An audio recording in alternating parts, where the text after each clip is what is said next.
bad loss or emotional letdown. We break down an ugly 5-4 shootout loss against the Flyers and some trouble on the top line on today's episode of Locked on Wild. You're Locked on Wild, your daily podcast on the Minnesota Wild. Part of the Locked On Podcast Network, your team every day.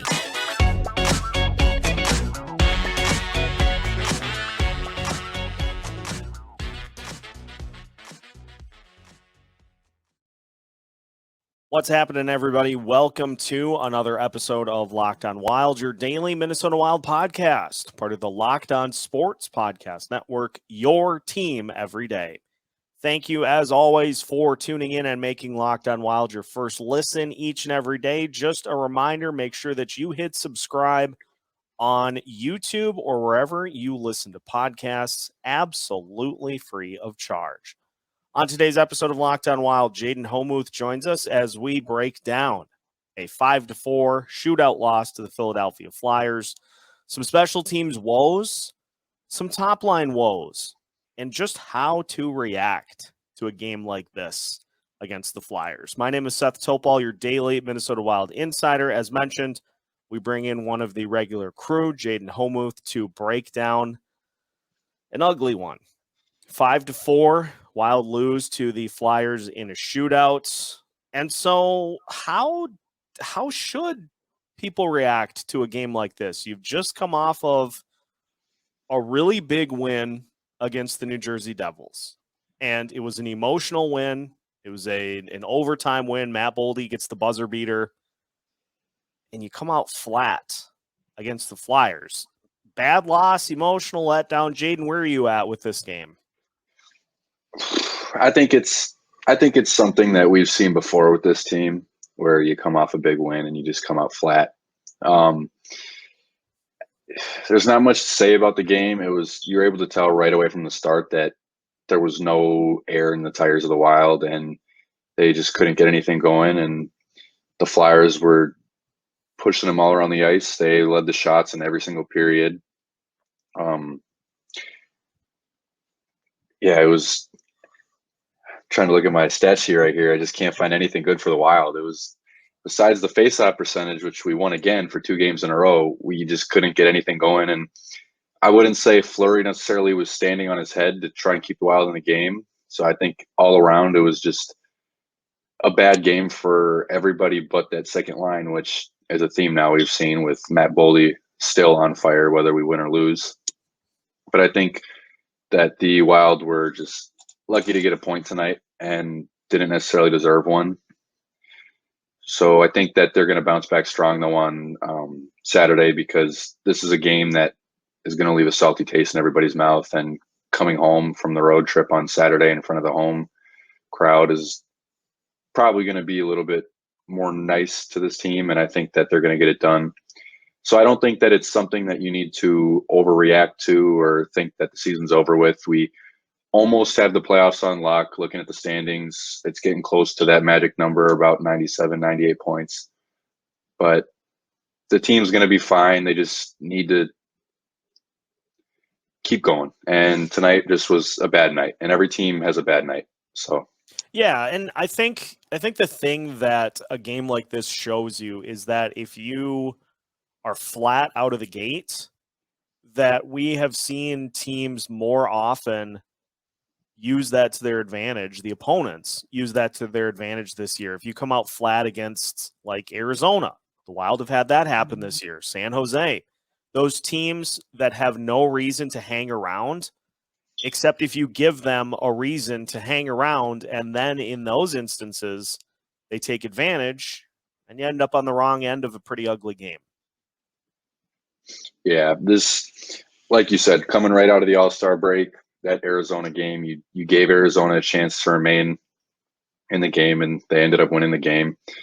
It's happened multiple times this year with teams that you shouldn't lose to. Like, again, Arizona just last week, you gave Arizona a chance. Even though Arizona necessarily hasn't been a bad team recently, they've been very good, and they have Clayton Keller, who's one of the best players in the league. Those are games you need to win. And tonight, the Flyers had nothing to play for. They don't really have any star power on their team, and you allowed them to keep the energy and keep the momentum throughout the entire game, even when you had a 1-goal lead, because you allowed them to get right back into the game by giving up a tying goal minutes later. And it's hard to win a game when you can't keep momentum on your side. Yeah, and when you can't get that separator goal. The Wild made it 3-2, and then what do they go do? They give up a power play goal with like 30 seconds left in the second period to make it 3-3. Then they untie it on one of the craziest goals Matt Boldy will probably score this year. No look between the legs with his back turned off of Carter Hart and in. And then, like you said, you go and you give up the game-tying goal right around a minute later. That's the other part of the equation, too, is that if you can just get that separator goal, and if you look at all these games against San Jose, Arizona, the Wild have not been able to do that. And so you get just one goal to put things away. You're probably looking at a couple more wins along the way, but that also stems from not having your best stuff on nights where if you have like your full effort level, your full battle level, if you have that, you probably win this game 5-2. Yeah, and I think it also stems from only having currently one speed and skill line, and which is obviously that second line of Eric Sinek, Matt Boldy, and Marcus Johansson. But that first line tonight just seemed to not, like, they did have a goal. Marcus Foligno did score, but Zuccarello was coasting on the ice. Hartman was coasting on the ice. It just doesn't, that line combination does not fit. And the reason why Sammy Walker was taken off was because Foligno had to slot in. And you need to put a skill speed player back on that line, whether that's Brendan Duhaime or Sam Steele, because those players can't produce with the checking forward on that line. You need to have, like we talked about earlier, Ryan Hartman is the checking forward on that line. The first line isn't supposed to be made up of two checking forwards and a setup guy. It's just not going to work as well as you want that to work. So in a game where you can't get that separator goal, especially when that goal was scored, the goal to take the lead was scored by the second line. You can't put them right back out there. You need to have I'm trying to find the word. You need to have an answer line, a complementary line. Yes, you need someone to answer, and right now that first line can't do that. Yeah, I think that's why we haven't seen this team put the lines in a blender, is because they have the pieces put together. They've got, okay, we need this characteristic from one guy, this characteristic from another guy. They have that on those lines. It's just first line is missing that component. Great point bringing up Sam Steele, because Sam Steele looked fine on that line again as that speed guy and has been able to fill in on lines in short bursts, but the more you put him on a line, it seems, the more things start to kind of fall apart. But yeah, the speed component is, I think, the most important parts, because you have plenty of guys that can win battles, plenty of guys that can hold the zone, but those speed guys are the portion of the equation that's lacking, and you take that element away from that top line, and you may as well be curling out there, like just trying to, toss the rock at a relatively normal speed and hope that it creates some chaos down on the other end. No, you need somebody to go full bore into that thing to allow for some mismatches. Yeah, and it almost seems logically to make more sense that you have a third line of Sundqvist, Foligno, and Gaudreau, and a first line of someone like Duhaime, who anyone who watches Wild games knows he could probably put up a fight in the fastest man skater competition. And it's not like Duhaime's just a checking forward. We've seen him score. On Sunday against Washington, he had a highlight reel goal, which he said was an eyes closed lucky shot, but what we saw was a very good skilled play. So I think that coming into Saturday, or until Kaprizov is ready to return, you need to take Foligno off that line if you want that line to produce more. And again, yeah, you can argue that Foligno did score tonight, so the line's producing. But if you look at the line, you got Zuccarello -1, Ryan Hartman 0 with an assist on the Hartman goal. Otherwise, he had a very quiet night. And Foligno was -1, even though he scored tonight. So that line just wasn't clicking tonight, and it's not good when your first line can't produce. Yeah, you're not going to have a good time if your first line is not taking care of their business. So we'll make that official call for Locked On Wild to make a change on that top line. And it's so funny too, because we both are saying this knowing full well, like you alluded to, that Marcus Foligno did score. Mm-hmm. We're still just wanting to see a little more speed to that top line. Some other things that we need to address moving forward. You got to start pulling some of the water out of the boat. That is the penalty kill. Very leaky for the Wild here over the last handful of games. And so we'll talk about that. We'll talk about the power play as well as we continue to pick up the pieces after a rough loss to the Philadelphia Flyers on today's episode of Locked On Wild, after a word from our sponsors. No matter how the last game went, anytime you take the field, you've got a shot with greatness. Give your team the best shot at winning by recruiting more MVPs with Indeed. If you're hiring, you need Indeed, because Indeed is the hiring partner where you can attract, interview, and hire all in one place. And Indeed is the only job site where you're guaranteed to find quality applications that meet your must-have requirements, or else you don't pay. Instead of spending hours on multiple job sites hoping to find candidates with the right skills, you need one powerful hiring partner that can help you do it all. Start hiring right now with a $75 sponsored job credit to upgrade your job post at Indeed.com/lockedon. Offer valid through March 31st. Go to Indeed.com/lockedon to claim your $75 credit before March 31st. Indeed.com/lockedon. Terms and conditions apply. Need to hire? You need Indeed. Continuing today's episode of Locked On Wild. Once again, thanks for making Locked On Wild your first listen each and every day. For your second listen, make sure you check out Locked On NHL. The playoffs are near. Who's in, who's out? You can find all of that and more at Locked On NHL, free on YouTube and wherever you listen to your podcasts. Seth Topal continuing to break down the action with Jayden Homuth on today's episode. Let's talk special teams, because power play isn't scoring, penalty kill is giving up goals. And it's funny, Jayden, because it seems pretty likely that the more penalties you take, the more likely you are to give up a power play goal to the box in this one tonight. And yet they still ended up giving up a goal to the Flyers in which the top end of the PK was out of position. It seems like those guys are starting to get caught away from where they should be, which is how teams are starting to rack up the number of power play goals that they are.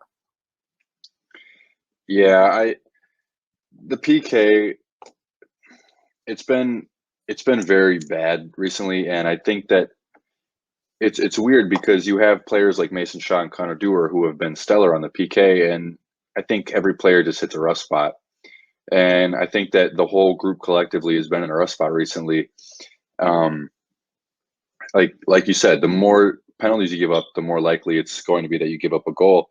And tonight we played almost perfect with no penalties, but it just happened to be on that one. You give up a power play goal, and defenders like Jacob Middleton, who has been very good since the new year, was on the ice for 3 goals against tonight, and I think one of them was on the power play. One of them was, yeah.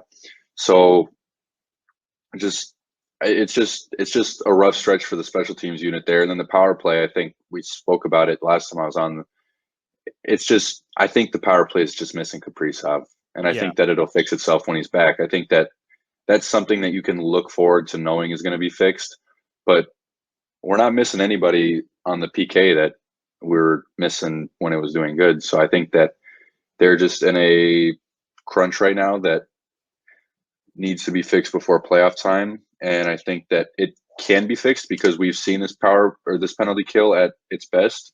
I think it went 27 for 27 at one point this year.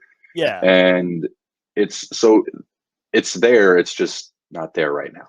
Well, and by being more of an aggressive penalty kill, you are going to get caught out of position if you don't immediately disrupt a team's power play unit. Just look at what the Flyers were able to do to the Wild's power play unit tonight in disrupting them early and keeping them from entering into the zone. And a point that I think needs to be brought up about the power play goal for the Flyers tonight that I did not enter my mind until just now. Joel Eriksson-Ek, by taking the penalty, not available on the penalty kill, which makes a huge difference. Yeah, it does 100%. I've always thought that you never want your main guys to take penalties. That's why I always hate when Shaw or Dewar or Eriksson-Ek takes a penalty, because then you lose a very important piece of that penalty kill to the penalty kill. And it always comes back to bite you. So when you got your main killers taking those penalties, you're always setting yourself up for, you're not setting yourself up for failure, but you're increasing your chance of failure. And I think that that's been a big, besides John Merrill taking the penalties, I feel like it's been a big thing going on recently. A big trend is that we always seem to have a mainstay on that PK sitting in the box while the opposing team is on the power play, and it never ends up going well recently. But when we were on that 27 for 27 streak, it was always players that necessarily weren't, like, I know Kaprizov was taking a lot of penalties at that time, just getting frustrated. And, you don't necessarily need Kaprizov on the penalty kill for it to be good. You need your main guys. And Eriksson-Ek is that PK center to win the faceoff and get clears. And that's how it's always gone. And now you got Connor Dewar, who isn't the greatest with faceoffs, but he can still manage. And when you give up zone time, and it wasn't just the PK tonight, there was multiple times watching the game where ESPN would put that zone time clock up on the scoreboard, and Philadelphia would have the puck in the offensive zone for almost 2 minutes. And It didn't happen just once tonight. It happened multiple times. And you got to get the puck out of the zone, whether it's 5-on-5 or PK. I got some Dean Evison quotes. Great. Tonight. So let's talk about that. And then I want to talk about the decor to finish things up tonight, because obviously John Klingberg not in tonight. You would imagine that he does come in if he is ready to go on Saturday, which means somebody is coming out. So we're going to play musical chairs for the D.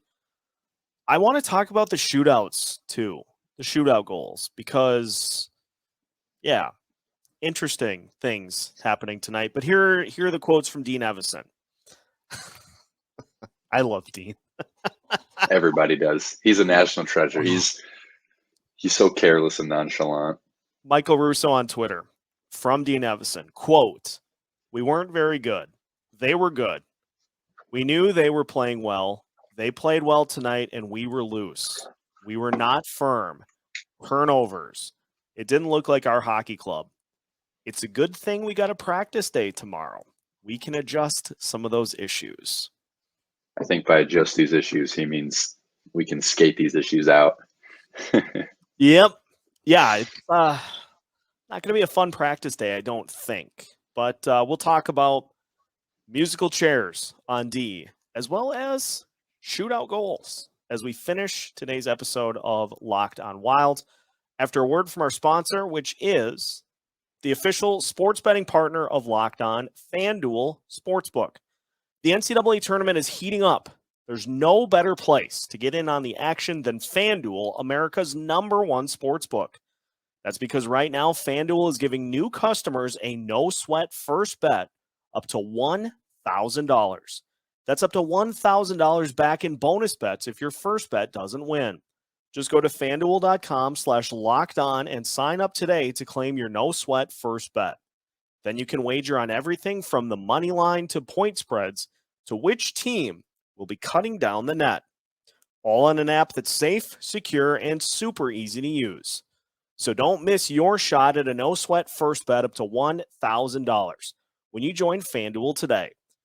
Just go to FanDuel.com/lockedon to sign up. Make every moment more with FanDuel.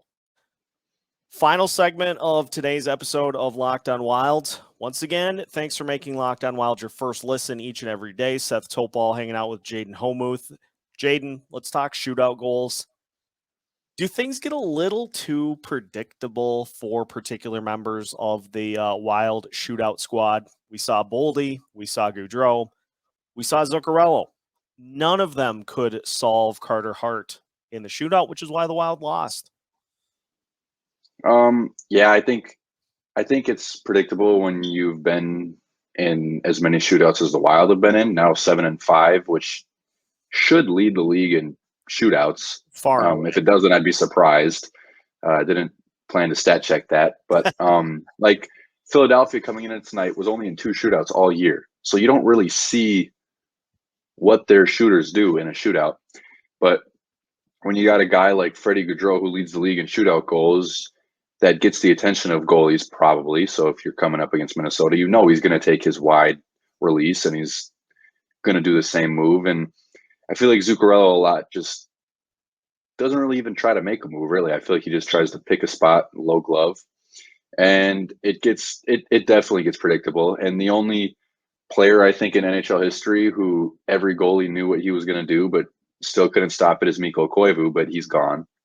So when it comes to the shootout, I think that players should have an arsenal of moves, but a lot of times they just like to stick with what's working. And for players like Freddie Gaudreau, who can argue that what he's been doing has been working, I feel like he can keep doing what he's been doing.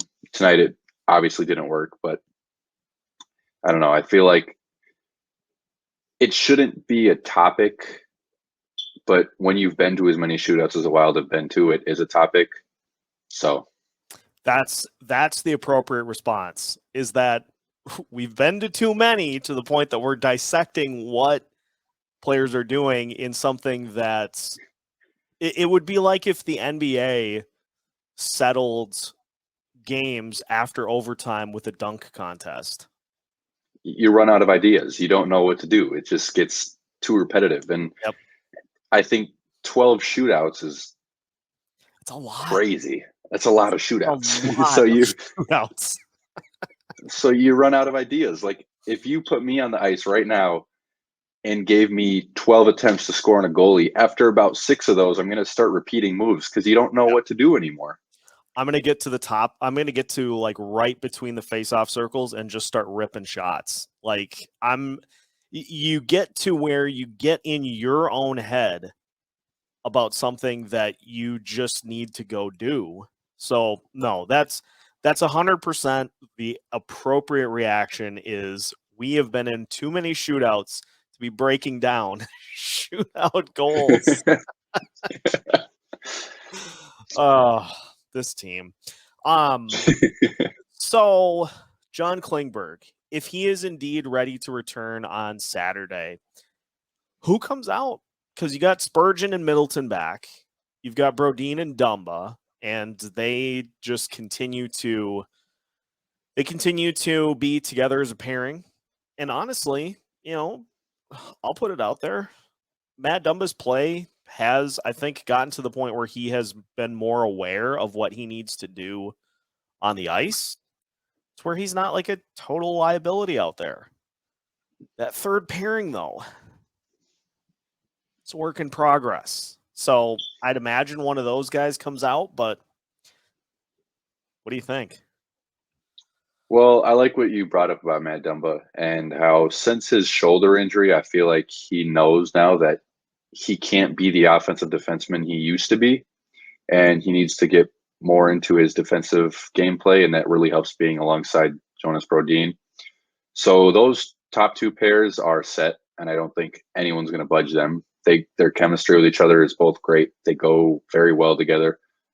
Spurgeon and Middleton had an off night, but everyone has an off night, like I said earlier. But when it comes to who slots out, I think you got to go with Merrill again. he was the most recent scratch for a defenseman. And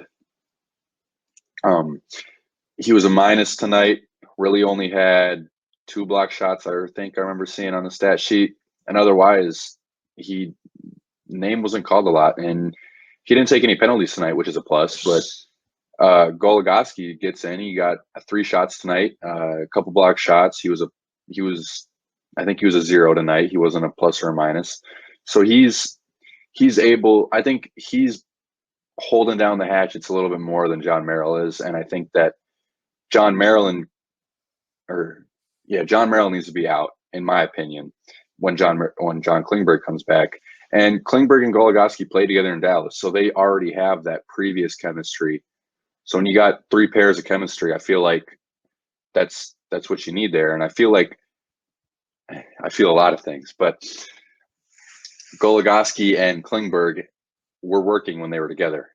Yeah. And I think that's who you go with when Klingberg comes back.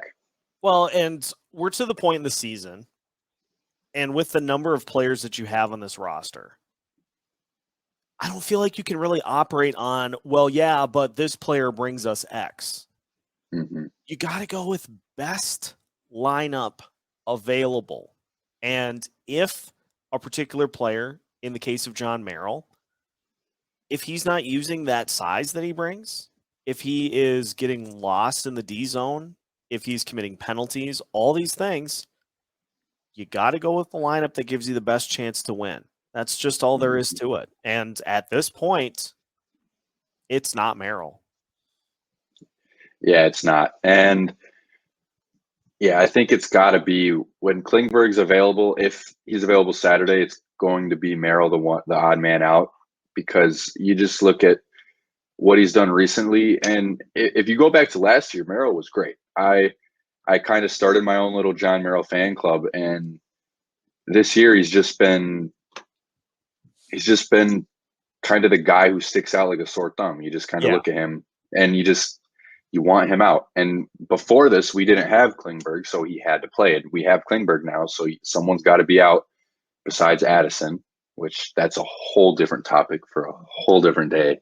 But it's John Merrill, and that's my pick for who I think needs to come out when Klingberg is available again. Final thing that I just want to bring up, and I just more so want to air this grievance. We got to figure something out about what continues to happen with players behind the net. In Fleury's case, had a couple of instances where he just flat out got stuck back there with Flyers players just crashing behind. He got hit, I think, twice. And it just seems like so many times a defenseman or a forward is just sitting back there with really no plan as to where to go with the puck. All the while, the opponent is taking advantage, whether it be getting a change done or just straight up coming up and getting in the way of the puck.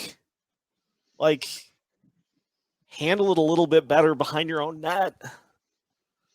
Yeah, I've never really understood why goalies try to play the puck as much as they do. And sometimes you see it a lot, especially Matt Dumba is very, very, very guilty. He just loves to just sit there and watch. And sometimes you'll hear the crowd start booing because he just sits back there for so long. And it has led to mishaps, and it will continue to lead to mishaps.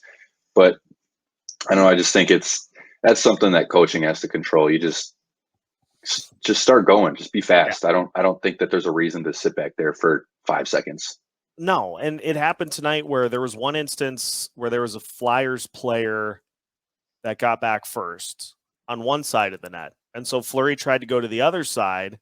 There was a Flyers player waiting right there too, who intercepted the pass. Then he had to scramble to get back in the net before his teammates were able to get back and offer some assistance. And so, Alex Goligoski had the blocked shot that would have been a goal on the one-timer had Goligoski not been there because Fleury held the puck too long behind the net. Like, you don't have to be And Alex Stalock used to do this all the time, where he would end up like halfway down the boards chasing the puck, and it's like, my dude, just stay in the net. I think that's one of the biggest contrasts between Philip Gustafsson and Marc-Andre Fleury is that Gustafsson, like he's so close to those posts that you could take a bungee cord and like hook it to either post and he's not going to move. Mm-hmm. Like, just stay in the net. The famous words of Steve Dangle with Sportsnet and TSN. If you're a goaltender, tend the goal. You don't need to do anything else. I think we're going to leave it at that. That's a fantastic quote. And I think we'll just leave it at that and see what happens on Saturday. So that'll do it for today's episode. Make sure to give Jayden a follow, by the way, adding to the cast of regulars here on Locked On Wild. So give him a follow on Twitter and follow along with us as we guide you through the rest of the Wild season, pre and post game content, as well as full episodes like this. You can find them on YouTube and your favorite podcast platforms as well. So subscribe, buckle in, and hang on for the rest of the push to the playoffs as Locked On Wild guides you every step of the way. We've got new episodes every Monday through Friday as part of the Locked On Podcast Network.